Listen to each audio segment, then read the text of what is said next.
Hey, soldiers, the United States of America has lost something extremely precious. We're never going to get it back, not in our lifetimes.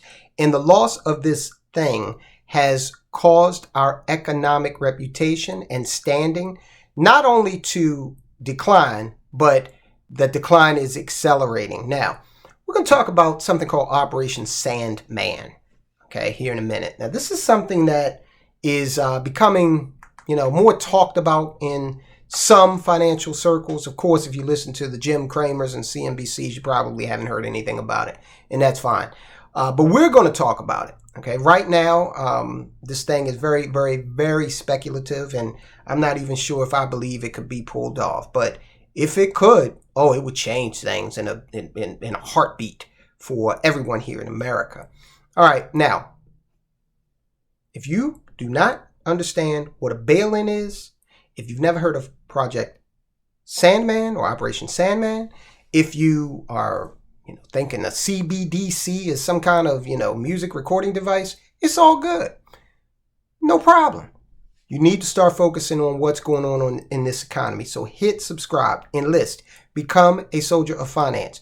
Because right now, things are changing. We're not in a position to say, 5 years from now, this is going to happen and it's going to be really crazy. No, we are in the pot. It's being brought up to boil slowly. All right. We are here. The changes are occurring as we speak. We're going to go over some of those changes before we get into Operation Sandman.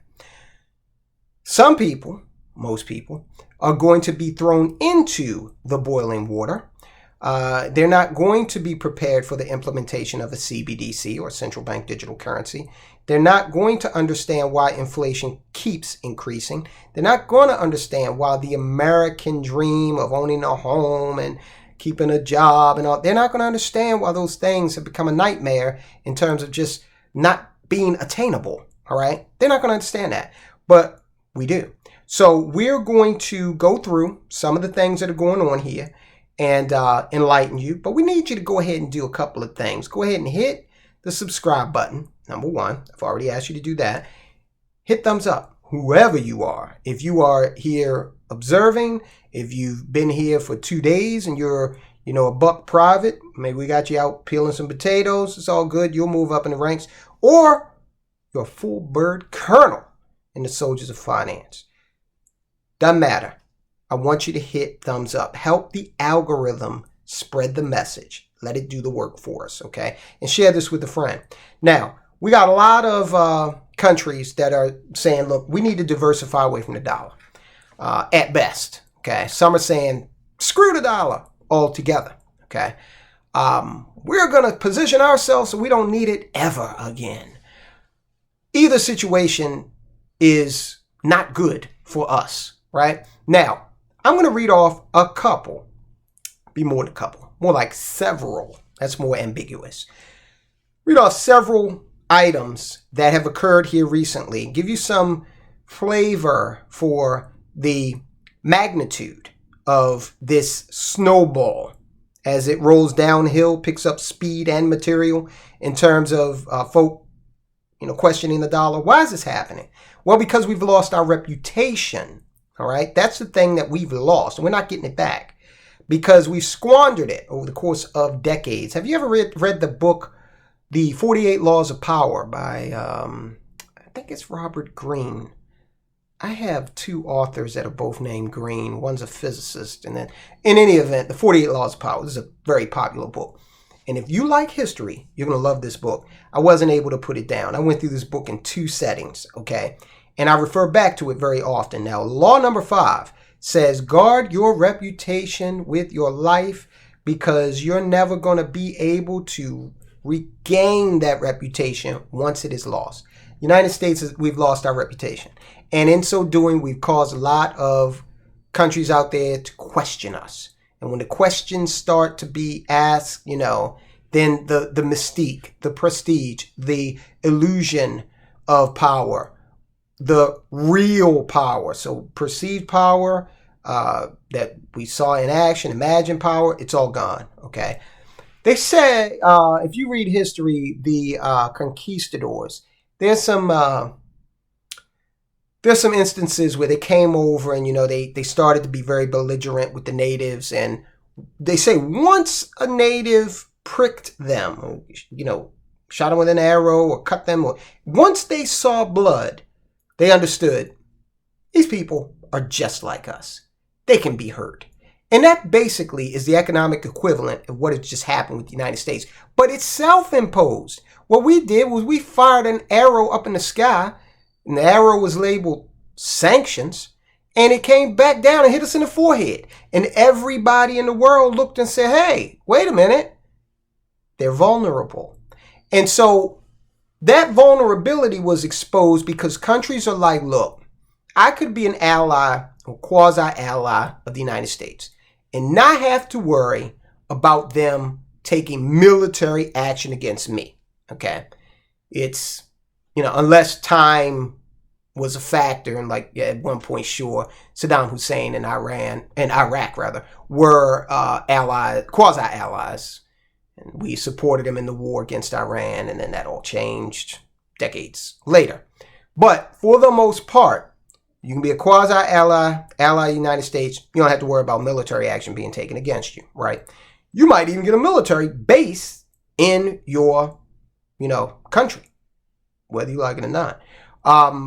But when we impose these sanctions, we just did it so capriciously without regard for our own economy and our own people, okay? So that caused a lot of countries to take notice and say, even though I am an ally or quasi-ally, I can see them being the United States of America, I can see them imposing sanctions if we do something they don't like, even if it doesn't involve them, okay? Now, you can make the argument that Ukraine involves us because, I don't know, there's a lot of speculation about a lot of people getting paid, okay, from Ukraine.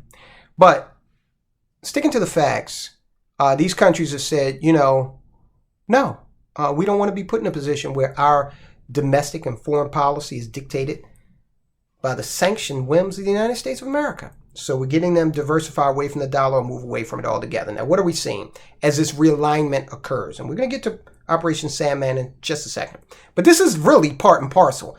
This is actually leading up and in support of the speculation around Operation Sandman. Saudi Arabia enters a trade alliance with China, Russia, India, and Pakistan, and 4 Central Asian nations to step further away from reliance on the U.S. dollar. China and France complete the first liquefied natural gas transaction in Chinese yuan. We covered that. We also covered China and Brazil settling trades in their own currencies, ditching the dollar. Okay, we went over that.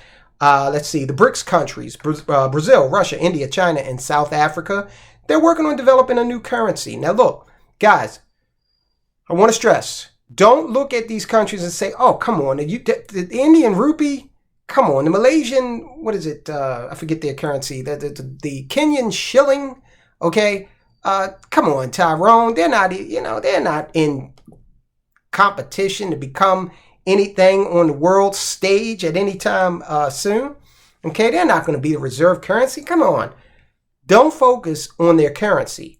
Focus on the fact that they are a member of the world community with an economy, no matter how big or small, and you put enough of those together in opposition to our economic, operations over here and what we've had going on for years, you put enough of that together and it starts to make one hell of a difference. And that is leading us further into Operation Sandman. Now, Saudi Arabia is partnering with China to build a Chinese oil refinery. Look at that. For 83.7 billion yuan or 12.2 billion US dollars. They're building oil refineries. We're over here talking about, we're going to not wean our way out of fossil fuels, but we're just going to light switch it, okay? And you can wake up one morning in 2035 and not be able to find an internal combustion engine car. Speaking of that, I'm keeping my internal combustion engine cars in great health. The reason why, guys, find a good mechanic. Make sure it's very competent and either young or got some sons and daughters that want to continue to craft, because this electric car thing, it ain't all it's cracked up to be. I like to get in the car and go from Maryland to Connecticut on one tank and still have like half a tank there left when I get there. I don't want to have to sit at an electric charging station for 5 hours or try to find one. Oh, there's one over there in the hood. Now I got to worry about whether or not I'm going to make it out. No thanks. All right, the president of Kenya tells citizens to get rid of US dollars. For the people who work numbers, I am giving you free advice that those of you who are holding dollars, you surely might go into losses. You better do what you must do, because this market is going to be different in a couple of weeks. All right, and the El Salvadorian president officially signed a bill eliminating all taxes on income, property, and capital gains for technology innovations. Meanwhile, what are we doing? Well, presidential candidate, she's going to run, it looks like, Elizabeth Warren. She's saying that she's going to predicate her campaign on a war on crypto. So she's going to fight economic advancement. You guys know I don't invest in crypto, okay? But I do believe in the concept. Says, well, why don't you invest in it? Because of people like Elizabeth Warren, okay? They're going to destroy, they're doing everything they can to destroy that industry, okay? Because they don't want more competition for the dollar. They're getting enough from all of these countries. Mohammed bin Salman, the Crown Prince of Saudi Arabia, he just came out and he said that he's not operating any longer based on what pleases the United States of America. This is an old ally, guys. Reason for the petrodollar is Saudi Arabia. We went to them in 1973, and said, hey, look, if you agree to denominate oil sales in US dollars, we will protect you militarily. What happened in 2019? President Trump did not retaliate against Iran. Iran had bombed some oil fields that belong to Saudi Arabia. President Trump did not respond to that. And I think that was taken as a signal by Saudi Arabia that there was kind of a breach in that 1973 petrodollar agreement. Okay.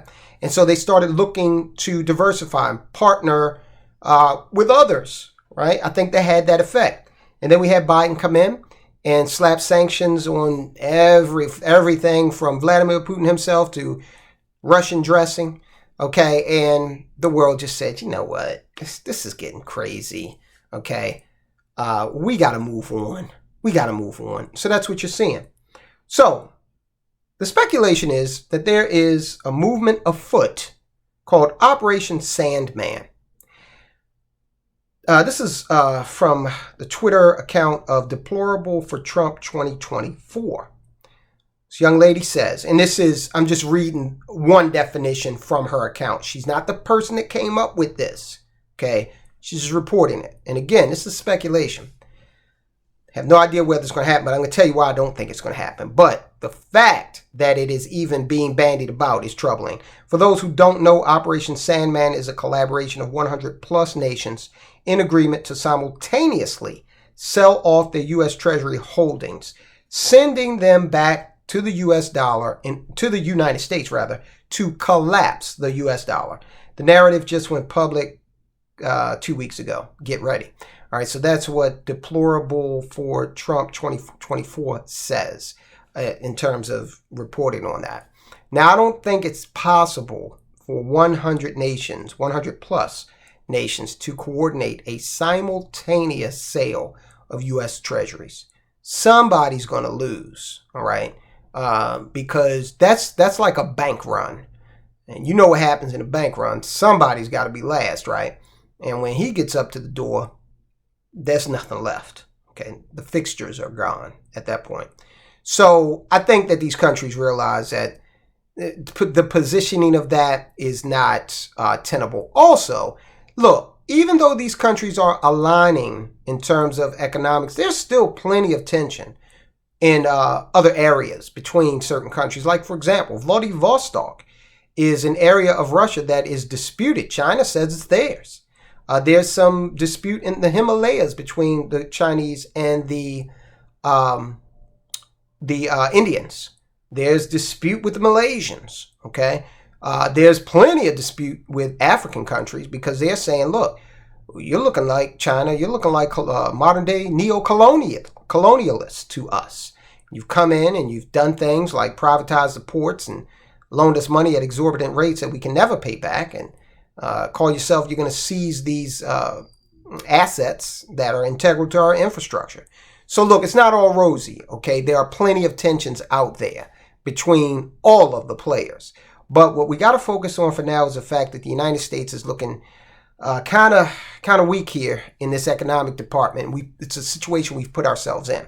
How can we get out of it? Well, if I was the president of the United States, I would get Volodymyr Zelensky on the phone. I would say, hey, listen, partner, we gave you a lot of equipment and a lot of money, and you just ain't getting it done. It's time to sue for peace. Let's get back to making money, okay? I would break the United States away from this over-reliance on military options, okay? You saw that during the Trump administration, okay?